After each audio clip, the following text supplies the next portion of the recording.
Salut, salut les amis, j'espère que vous allez bien. En tout cas, nous, ça va tranquille.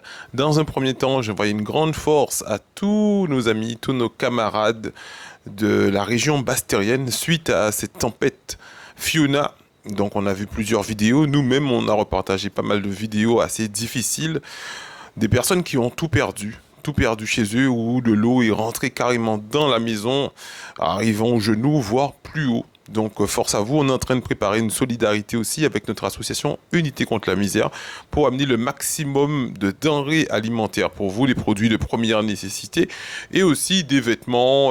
Enfin, vous connaissez déjà aussi. On va faire tout ce qu'on peut avec Unité contre la misère. Donc aujourd'hui, je vous redonne l'information que demain, il y aura un rassemblement au BIC Résistance du centre hospitalier de la Guadeloupe, CHUG, effectivement, demain matin à 8h30, que le collectif a rendez-vous avec le nouveau directeur, monsieur Eric Guader, a donné rendez-vous à la délégation du collectif des organisations en lutte. Donc, effectivement, nous qui est là, nous qui est 6 places, effectivement, pour nous, ça, force là, on va continuer en français pour que tout le monde puisse comprendre. On sera là très tôt, effectivement, depuis 8 heures du matin, de façon à leur donner la force dont ils ont besoin pour, effectivement, être négocié, effectivement, si négociation est possible, hein, parce qu'on sait très bien que monsieur le directeur du CHU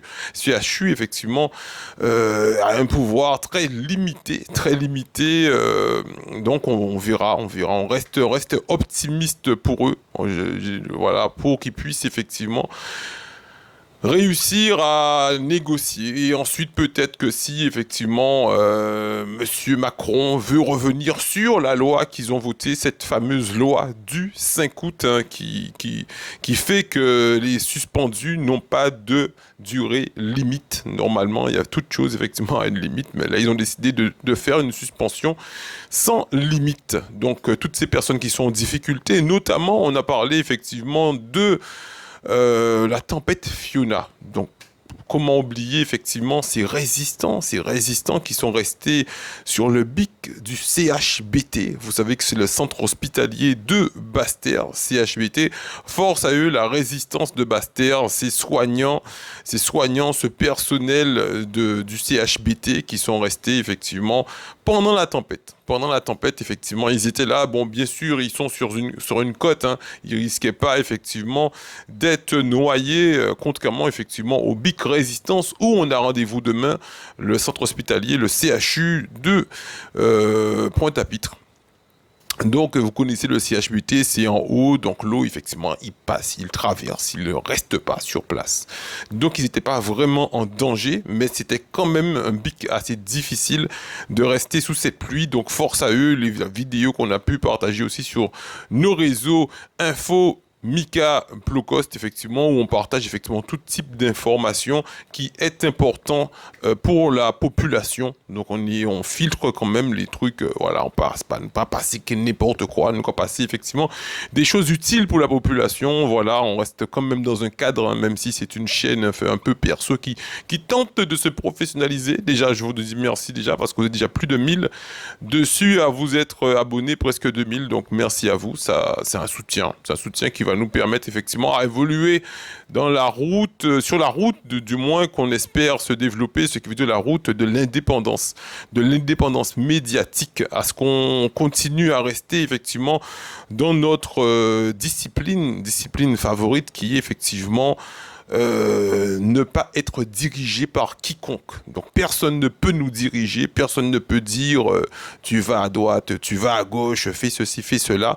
On ne veut être piloté par personne, pas comme ces médias effectivement qui sont pilotés à droite à gauche. On ne veut pas du tout être dans cette optique. Donc chacun choisit son larel. Larel en nous, c'est effectivement de faire ça qu'elle nous a senti qui est bon pour peuple là. Ce qu'on fait effectivement, notre discipline, c'est de rester dans ce qu'on estime être bon pour le peuple, effectivement. Donc, de ne pas mentir au peuple, de rester dans la vérité. Après, comme je dis, on peut se tromper sur certaines choses. Si on n'a pas toutes les informations sur quelque chose, On peut se tromper, mais ce ne sera pas volontaire. Et malheureusement, c'est vrai que certains médias ont des informations, ils savent que ce n'est pas forcément la vérité, mais comme ils sont payés par certaines personnes, ils continuent à faire diffuser des informations qui ne sont pas forcément des informations vraies. Donc nous on espère effectivement pouvoir continuer comme ça. Donc grâce à vous qui vous abonnez sur nos pages YouTube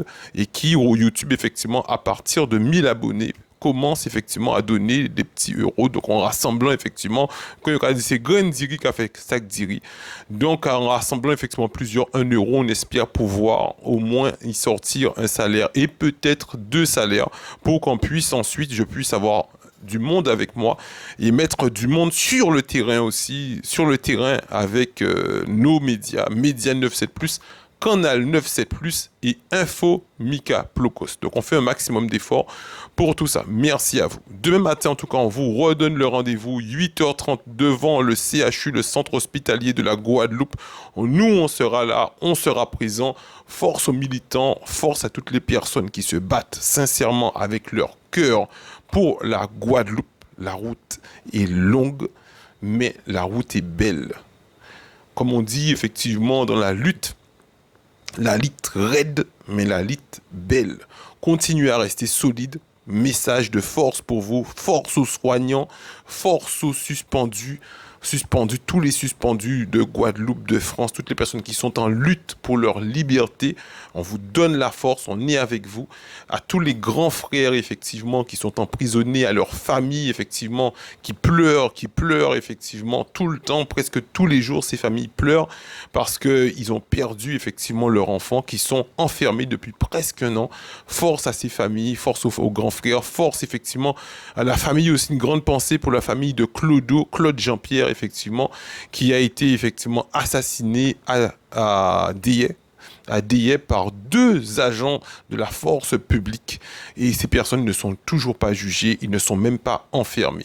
Donc imaginez ce que la famille des grands frères sont en train de subir. Ils ont tué personne. Ces 10 personnes qui sont enfermées n'ont tué personne. Ils sont enfermés depuis déjà 8 mois qu'ils sont enfermés. Ils ont tué personne.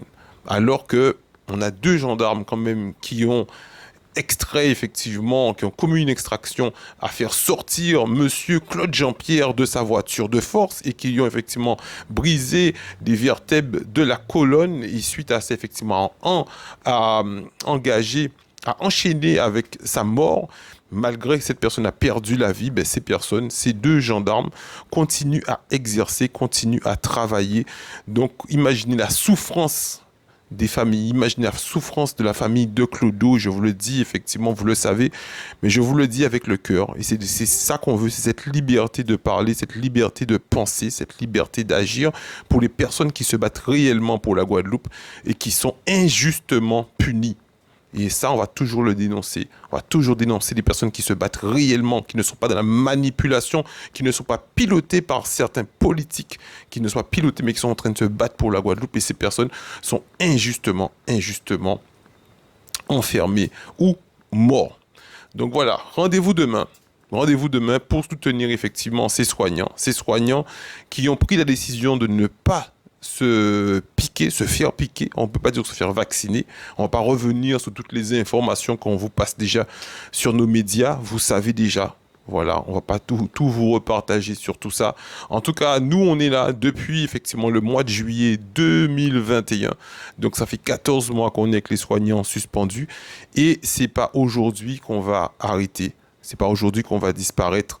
On demande effectivement, aux personnes qui sont décideurs, avec tout le respect qu'on leur doit, bien sûr, de réévaluer effectivement cette situation.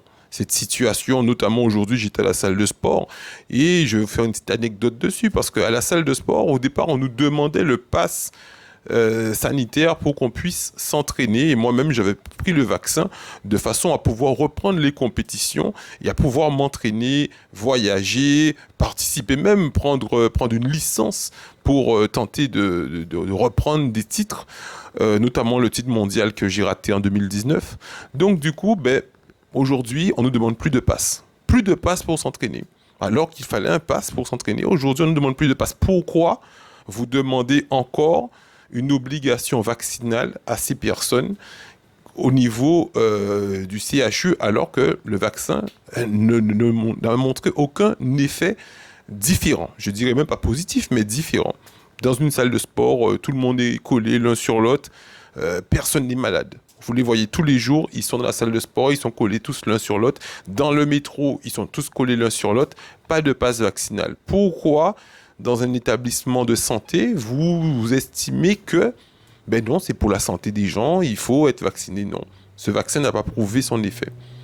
Donc, on ne peut pas obliger les gens de dire qu'on ne vous donne pas votre travail, ce pour lequel vous vous êtes formé. On ne vous laisse pas travailler parce que vous n'obéissez pas. Vous n'obéissez pas à ce que vous dit.